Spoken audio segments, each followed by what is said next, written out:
He abandoned you when you were pregnant. Then this child will be my heir, the millionaire told the cleaner. When he said her son would be the heir, she thought she must have misheard. Grace Campbell was pushing her cleaning cart down the hallway on the 12th floor of the Rockefeller Center in the heart of Midtown Manhattan. It was 7 p.m. on a typical Tuesday in March.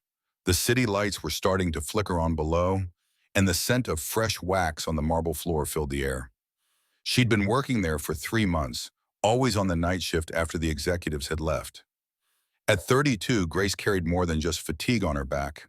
She carried a fresh heartache, a disappointment that still burned in her chest. It had only been 2 weeks since Brandon walked out. When she told him about the pregnancy, he packed his bags that very night. He didn't even look back. Now, 3 months pregnant and alone, Grace cleaned offices to pay the rent for a tiny studio in Bushwick, Brooklyn. Her mother, Donna, called every day from rural Alabama, worried but unable to help. Her father had passed away 2 years prior, and her younger siblings were still in college. That night, as she passed the main office of the company's CEO, Grace noticed a light on. It seemed strange. Usually everyone was gone by this hour. She hesitated for a moment but decided to knock on the slightly ajar door. "Excuse me?" she said, pushing the door open gently. A man was sitting behind a massive mahogany desk, surrounded by piles of papers. He looked up, and Grace instantly recognized him. It was Will Sterling, the owner of everything. She occasionally saw him in the hallways, always serious, always alone. They said he had inherited his father's real estate empire at 25 and had been working nonstop ever since. Will was 37, with dark hair showing some gray at the temples and tired eyes that seemed to carry the weight of many sleepless nights. "I'm sorry to bother you, Mr. Sterling," Grace said, clutching her cleaning rag tightly. "I didn't know anyone was still here. I can come back later." Will looked at her for a moment, not with disdain, but with quiet curiosity. "No, it's fine. Come in," he replied in a deep, calm voice. "You can do your job. I'll be here for a few more hours." Grace entered, beginning to dust the bookshelves and clean the window glass overlooking Fifth Avenue. The silence between them was comfortable, almost respectful. She noticed Will staring at the papers but not truly reading them. He seemed lost in thought. Suddenly he spoke. "How long have you been working here?" Grace paused, surprised by the question. "3 months, sir. Before that I worked at a dry cleaner, but it closed down." Will nodded as if processing the information. Then without warning, he asked a question that took her by surprise. "Do you have family?" Grace hesitated. She didn't know why he was asking, but something in his voice felt genuine. "I have my mother in Alabama, and—" She stopped, unsure if she should continue, but the words slipped out. "And I'm having a baby in 6 months." Will looked up immediately. It wasn't a look of judgment. It was something else. Perhaps recognition. Perhaps sadness. "And the father?" he asked bluntly. "He left," Grace said, looking down. "When he found out about the pregnancy." A heavy silence filled the room. Will leaned back in his chair, observing her with an intensity she couldn't decipher. "Sit down," he said, gesturing to the chair across the desk. Grace frowned. "Sir, I need to finish cleaning." "Please, sit down." She obeyed, still confused. Will interlaced his fingers on the desk and took a deep breath before speaking. "I'm going to make you a proposition that may seem strange, but I need you to listen until the end." Grace felt her heart racing. "I have no family," Will began. "My parents died. I have no siblings. And I've spent the last 12 years building a company that, in the end, will have no one to inherit it." He paused as if choosing his words carefully. "You're expecting a child who won't have a father. I have a fortune that won't have an heir." He looked her straight in the eye. "What if that child were my heir?" Grace blinked, not understanding. "He abandoned you when you were pregnant. Then this child will be my heir," Will said with a firmness that left no room for doubt. "I'll take care of you throughout the pregnancy. I'll pay for everything. Doctor, food, a home. You'll have comfort and security. In exchange, when the child is born, I'll legally register him as mine. And you'll still be the mother, but with a dignified life. The child will have everything I can offer." Grace remained silent, trying to process what she had just heard. It made no sense. Why would a rich, powerful man make such a proposition to a cleaner? Why would you do this? She asked, her voice trembling. Will's gaze drifted toward the window where the city lights twinkled like distant stars. Because I know what it's like to have no one, and I don't want that child to grow up feeling the same way. Grace felt a pang in her chest. It wasn't pity, it was recognition. She saw something in this man she hadn't expected to find. Solitude, the same loneliness she felt. I need to think about it, she said, slowly standing up. I understand, Will replied, but don't take too long. Time moves fast, and decisions need to be made. Grace left the office with shaky legs and 1,000 thoughts swirling in her mind. As she pushed the cleaning cart down the empty hallway, a single question hammered in her head. Would this be the solution to all her problems, or just the beginning of something she couldn't control? Grace spent the next 3 days unable to sleep properly. Will Sterling's proposal resonated in her mind constantly, like a bell that wouldn't stop ringing. She tried to talk to her mother on the phone, but couldn't explain everything. How was she going to tell Donna that a rich man wanted to make her grandson his heir? It sounded like a movie plot, not real life. On Thursday night, Grace returned to the Rockefeller Center for another cleaning shift. Her heart raced as she walked past the 12th floor hallway. Will's office door was closed, and she felt a mix of relief and disappointment. Maybe he'd changed his mind. Maybe he realized how crazy the proposal was. But when she finished cleaning the conference room and walked back down the hall, she found Will standing by the elevator, as if waiting for her. Good evening, Grace, he said in his usual calm voice. Good evening, Mr. Sterling. Can I steal a few minutes? She hesitated but nodded. Will led her to a small waiting area at the end of the hall, where there was a leather armchair and a small coffee table. He motioned for her to sit and remain standing, hands in his dress pants pockets. I know my proposal was unexpected, he began, and I don't expect you to accept without hesitation. In fact, I want you to know I thought long and hard before speaking to you.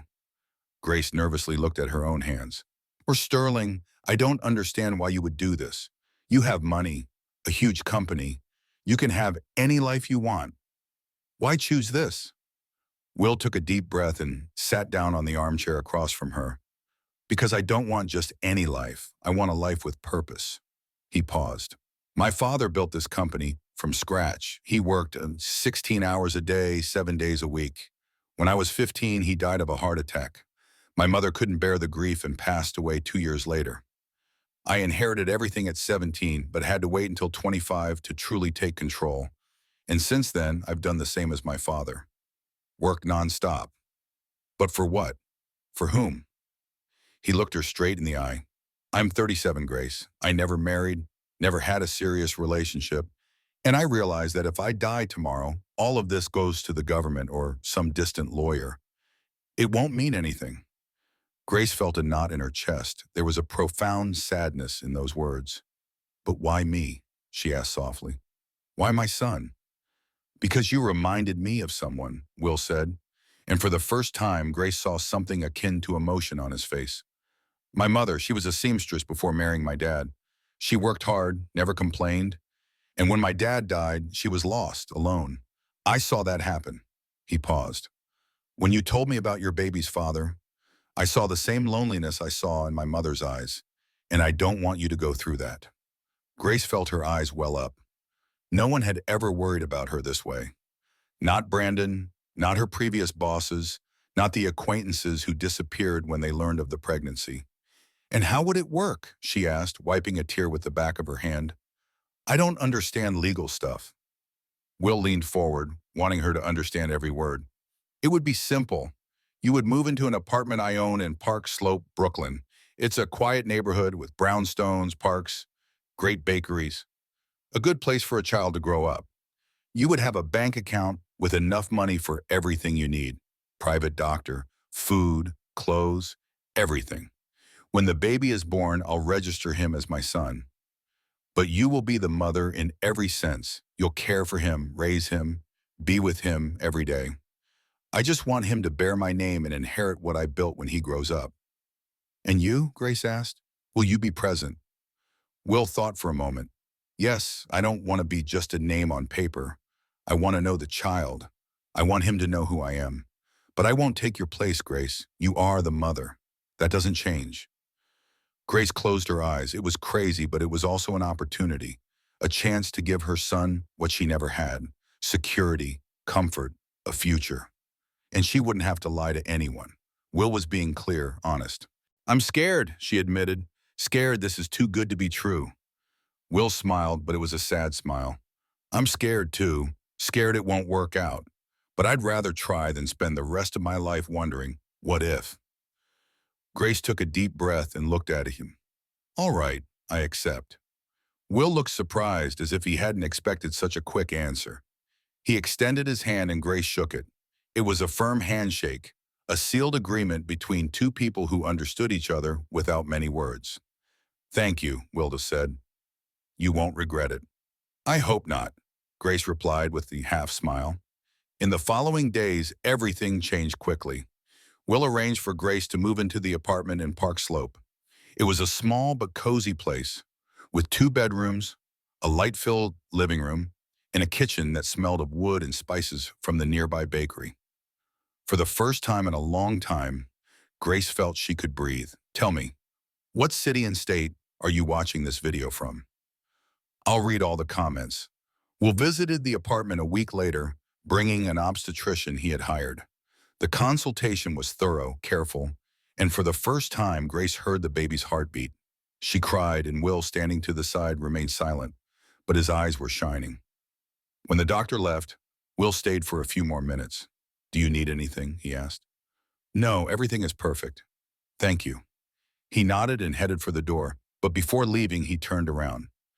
Grace, I want you to know this isn't charity. I'm gaining as much as you are, maybe more. She smiled, and for the first time since Brandon left, she felt she wasn't alone. But deep down, a tiny doubt began to grow. Was she prepared for what came next? The following months brought a routine Grace never imagined she'd have. The Park Slope apartment became her sanctuary, a place where she could finally rest without the burden of worry. Every morning she woke up to the sound of birds in the tree outside the window and the smell of fresh bread from Ovenly, the corner bakery that had been there for years. Will kept every word of the agreement. Medical appointments were on time. The refrigerator was always full, and the bank account had enough money so Grace didn't have to worry. She even bought new clothes, something she hadn't done in years. But the most surprising thing was his presence. Will showed up twice a week, sometimes in the late afternoon, sometimes on Saturday mornings. At first, Grace thought he'd just come to check that everything was fine. But little by little, she noticed he seemed genuinely interested.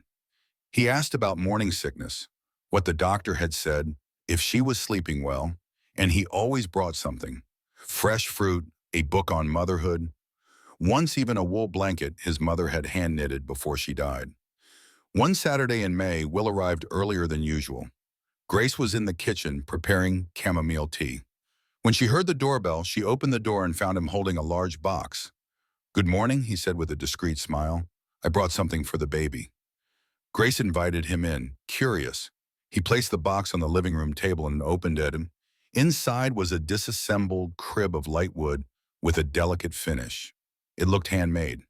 It's beautiful, Grace said, running her fingers over the smooth wood. Where did you get it? A carpenter in upstate New York makes custom furniture. I thought it would be nice to have something special for the baby. Grace smiled, feeling a knot in her heart. This man, who always seemed so distant and serious, was doing things that not even the baby's father would have done.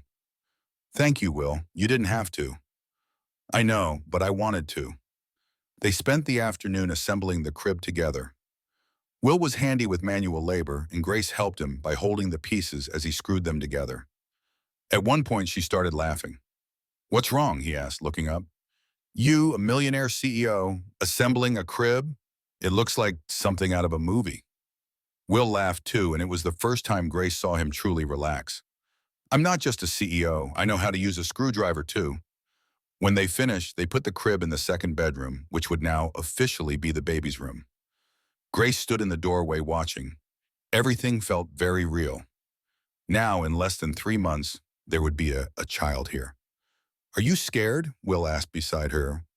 Very much, Grace admitted. I've never cared for a baby before. What if I don't know what to do? No one knows at first, he said with a reassuring calm. My mother always said motherhood is learning by doing. And you won't be alone. I'll be here. Grace looked at him, surprised by the sincerity of those words. Something was changing between them, something she couldn't name. It wasn't love, not in the romantic sense, but it was connection, respect, perhaps even friendship. In the following weeks, Will's visits became more frequent. He started arriving at the end of the day, bringing ready-made dinners from local restaurants. They ate together at the living room table, talking about everything and nothing at the same time. Grace told him stories from Alabama, what it was like growing up in a simple house filled with love. Will, for his part, shared memories of his childhood when his father was still alive, and they spent Sundays in Central Park. One night after dinner, Grace felt a sharp pain in her stomach. She quickly got up, holding her belly, and Will noticed immediately. What's wrong? I don't know. It was a strong pain. He stood up in a second, reaching for his phone. I'm calling the doctor. Wait, Grace said, taking a deep breath. I think it passed. It must have just been the baby moving. Will didn't seem convinced, but waited. Grace sat down again, and he stayed by her side, attentive. A few minutes later, she felt it again. But this time it wasn't pain. It was movement. The baby was kicking. Will, she said, eyes wide open, the baby is moving. He looked at her, unsure what to do. Put your hand here, Grace said, guiding his hand to her belly. Will hesitated but touched her gently, and then he felt it. A small kick followed by another. His eyes widened, and for the first time, Grace saw pure emotion on his face. This is... He couldn't finish the sentence. Incredible, Grace completed, smiling. They stayed there in silence, feeling the baby's movements. It was an intimate, delicate moment that sealed something between them. They didn't need words. They were united by the life growing inside her that would soon arrive in the world. When Will left that night, Grace stayed at the window, watching him get into his car and drive away. She didn't know what the future would bring, but one thing was certain. This man, who started as a stranger, was now an essential part of her life and the baby's. And maybe, just maybe, this was the beginning of something bigger than either of them could have imagined. August arrived, bringing intense heat to New York City, and with it, Grace's growing anxiety. She was in her 8th month of pregnancy, and every movement of the baby reminded her that everything would soon change. The Park Slope apartment was ready. The crib assembled, the clothes washed and organized, the diapers stacked in the closet. Everything seemed perfectly planned, but Grace still felt a knot in her chest whenever she thought about giving birth. Will, for his part, was present almost every day. He had reorganized his work schedule to be available, and Grace noticed he was anxious too. One afternoon, he arrived with a small suitcase. What's this? Grace asked, curious. I'm staying in the guest room for a few weeks, he said bluntly. If the baby decides to be born in the middle of the night, I want to be here to take you to the hospital. Grace was speechless. No man had ever done something like this for her, not even Brandon, when they were still together. You don't have to do this, Will. I know, but I want to. And so, for the first time, they began to share the same space. It wasn't as strange as Grace thought it would be. Will was respectful, discreet. He worked from home during the day, always in the guest room, and at night, they had dinner together. They talked about simple things: city traffic, a news article he read, a recipe Grace wanted to try. It was almost like having a companion, but without the pressure or expectation of a relationship. One night, Grace woke up with a different kind of pain. It was 3 a.m., and the contraction was so strong it made her sit up in bed. She breathed deeply, and then came another and another. Will, she called out loudly, but trying to keep calm. He appeared in the doorway in seconds, eyes alert. It's the baby.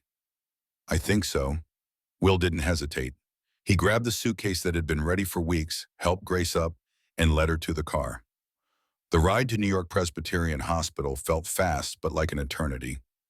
Will held her hand every time a contraction came, and Grace squeezed tightly, unafraid of hurting him. Everything's fine, he said over and over. Everything will be all right. At the hospital, everything happened quickly. The medical team was prepared, and they took Grace to the delivery room.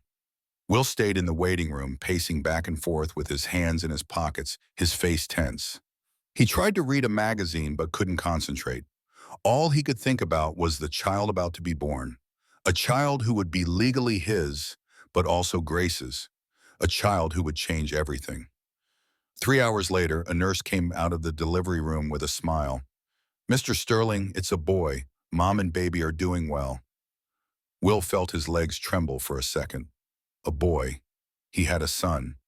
"Can I see them?" "Of course. Come with me." He entered the room and found Grace lying in bed, pale but smiling, with a small bundle wrapped in a blue blanket in her arms. She looked up when she saw him enter. "Do you want to meet your son?" she asked, her voice tired but happy. Will approached slowly, as if afraid of breaking something. Grace held the baby out to him, and he carefully took him in his arms. He was so small, so fragile. His face was reddish, his eyes closed, his tiny fingers grasping the blanket. Will felt something he had never felt before, an immense responsibility, but also an instant, inexplicable love.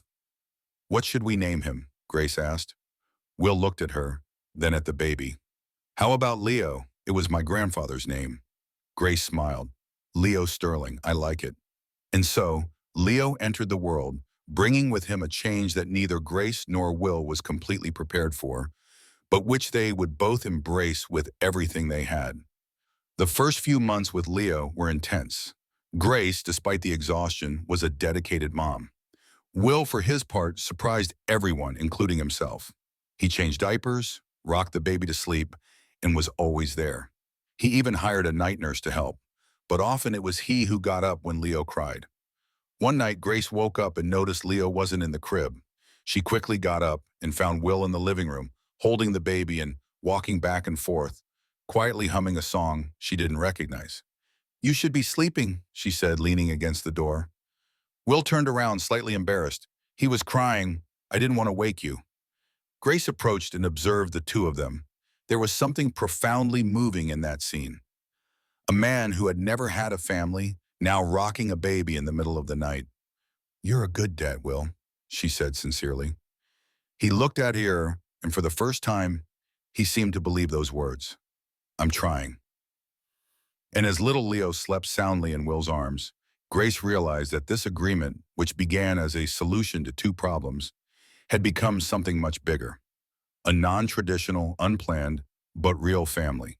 And perhaps it was exactly what everyone needed. 2 years had passed since Leo's birth, and life in Park Slope had found its own rhythm.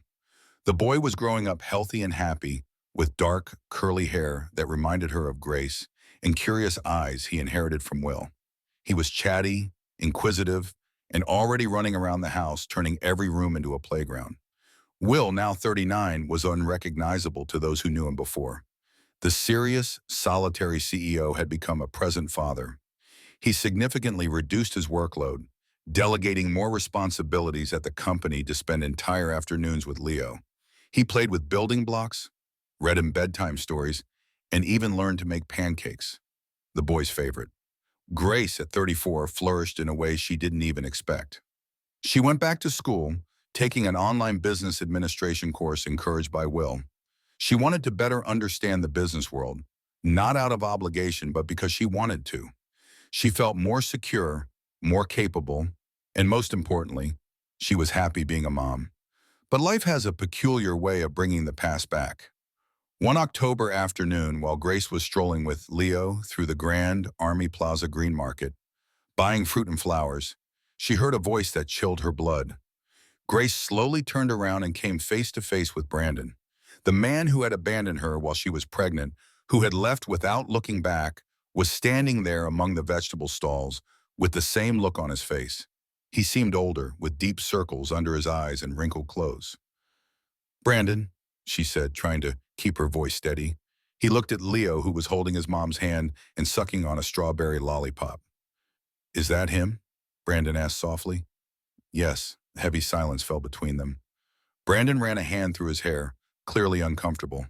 "I wanted to apologize for what I did. It was incredibly cowardly of me." Grace took a deep breath. There were days when she dreamt of this moment. She imagined what she would say if she ever saw him again. But now, looking at him, she didn't feel anger, only indifference. "Why are you telling me this now?" "Because I realized I made a mistake. and he hesitated. I wanted to meet my son. Grace felt her body tense up. Leo tugged at her skirt, wanting to leave, but she asked him to wait a moment. He is not your son, she said firmly. You had your chance, and you chose to leave. Leo has a father, and that father has been here since day one. Brandon frowned. Did you get married? It's none of your business, Grace replied, picking up Leo. But I'll tell you this, my son has a father who loves him, who cares for him, who is there when he needs him. And that man is not you. She turned around and walked out of the market without looking back. Leo, sensing his mom's tension, hugged her neck. Mommy, who was that man? No one important, my love. When she got home, Grace was trembling. She set Leo down to play in the living room and sat on the couch, trying to process what had happened. Will arrived an hour later and immediately noticed something was wrong. What happened? Grace told him everything, about the encounter at the market, about Brandon wanting to meet Leo. Will listened in silence, his face growing increasingly serious. He has no right to Leo, Pritam, Will said with a calm that contrasted with the tension in his eyes. Legally, I am the father, and even if he tries to fight, he has nothing.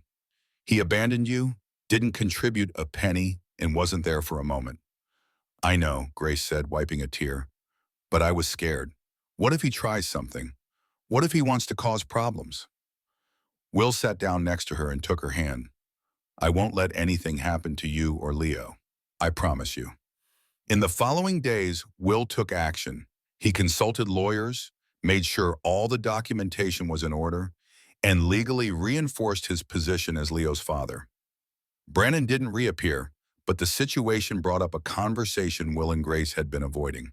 One evening after putting Leo to bed, they sat on the apartment balcony overlooking the city lights. Grace, I need to ask you something, Will said. Are you happy here with me, with this life we built? Grace looked at him, surprised by the question. I'm very happy. Why, Will? He took a deep breath. Because I realized something. In these 2 years, this life I thought would be just an agreement became real. Leo is not just my heir. He's my son, truly. And you, he paused. You are not just his mom. You've become the most important person in my life. Grace felt her heart race. Will, I'm not asking for anything. I don't want to change what we have, he quickly replied. I just want you to know that, for me, we are a family. Truly? Grace felt her eyes fill with tears, but this time they were tears of happiness. For me too, you're the dad Leo deserves. And she hesitated but decided to be honest. You matter to me too, more than I ever imagined possible. Will smiled, and it was a genuine smile, full of relief. Then let's keep going, being who we are, a family. They stayed there on the balcony in a comfortable silence, knowing they didn't need anything more than that. To be together, Leo, and the certainty that sometimes the most beautiful families are born not of blood, but of choice. Months later, on a sunny spring afternoon, Will hosted a party in the apartment's backyard. It was Leo's 3rd birthday. There were colorful balloons, a chocolate cake, and a few neighborhood kids playing. Grace watched everything with a full heart. Will approached her, carrying Leo on his shoulders. Daddy, look! The boy shouted, laughing. I see, champ, Will replied, holding his little legs firmly. Grace smiled, feeling a peace she never imagined possible. In that moment, watching Will and Leo together, she understood something profound. True love isn't the one that arrives suddenly like a hurricane. Sometimes it grows slowly in small gestures, in sleepless nights, in fulfilled promises. She had started this path alone, scared, unsure how she would survive. And now, 3 years later, she had a family, not perfect, not conventional, but real. And in the end, that was what mattered. Will set Leo down, and the boy ran to hug Grace. Mommy, I love you. I love you too, my sweet boy, she said, kissing the top of his head. Will stood beside her, and for the first time in a long time, felt he belonged somewhere, not an office, not a company, but right there with these 2 people who had transformed his life. And as the sun began to set over Park Slope, painting the sky orange and pink, the 3 of them stood together, knowing that no matter what the future brought, they would face it together. Because in the end, family isn't about perfection. It's about being present, choosing to stay, and loving, even when nothing is easy. And sometimes the truest families are the ones we build with the decisions of the heart. If you enjoyed this story, comment below, share it with your friends, and subscribe to Rich Hearts Revealed to hear the next one.